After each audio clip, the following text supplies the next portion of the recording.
Hey everyone, I'm back. And crazy Final Four, crazy two games that just happened. Um, my predictions were right. UConn prevailed over Illinois. Michigan prevailed over Arizona in convincing fashion. And so UConn, Dan Hurley's squad going up against Michigan, it will, you know, it's going to be a battle.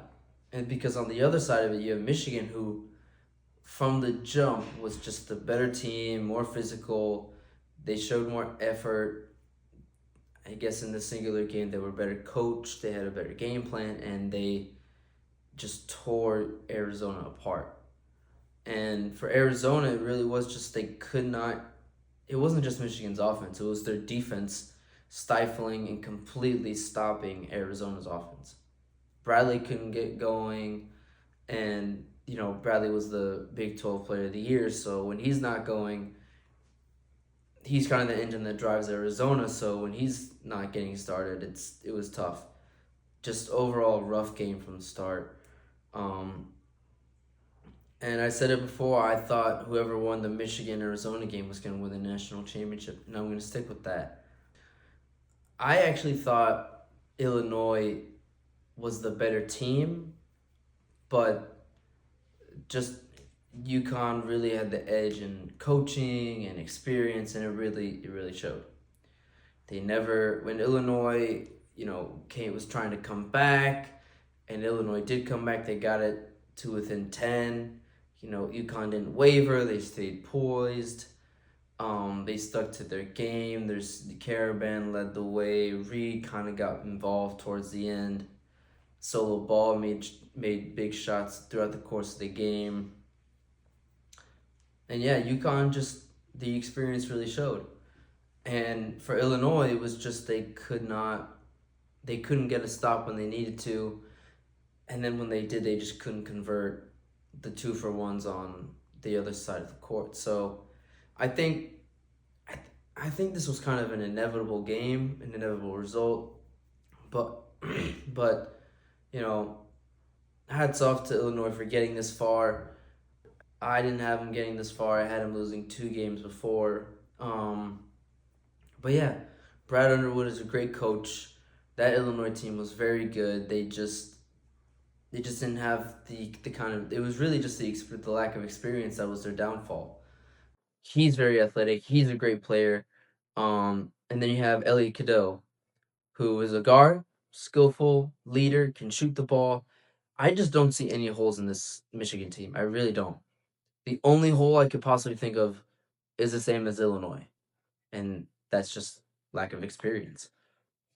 But I think because Dusty May has at least been to a Final Four, I think that's what's going to give him and overall Michigan the edge to win the national championship.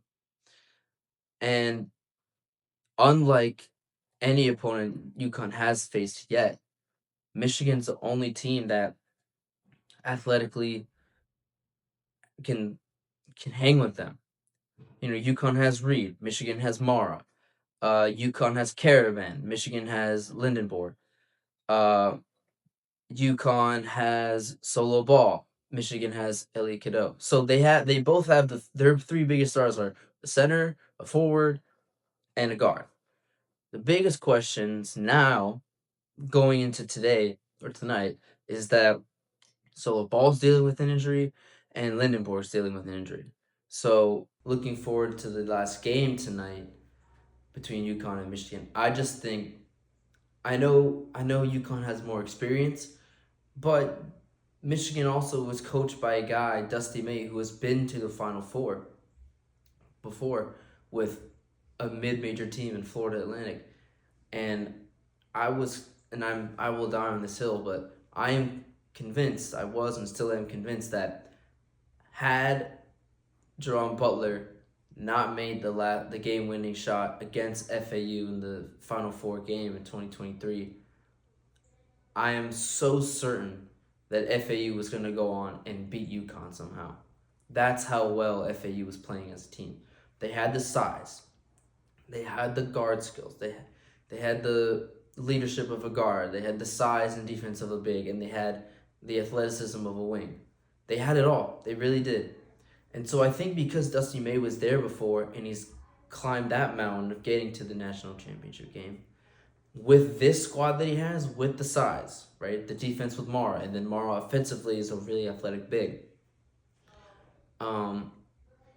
With the Axel Lindenborg, me, I see Solo Balls have, if both of these players don't play, I think it will affect UConn.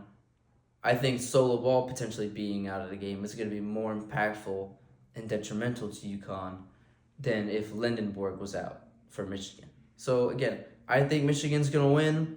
They scored 90 points in every single game of this tournament so far. You know, they just have, no one has stopped them. You know, they've played a Big 12 team. They've played two SEC teams, two Big 12 teams, two SEC teams, and then St. Louis in the second round. So I haven't played a Big East team yet, but I still think Michigan prevails. I'm gonna say Michigan 89, UConn 80. So that's my prediction. Michigan will win the national championship.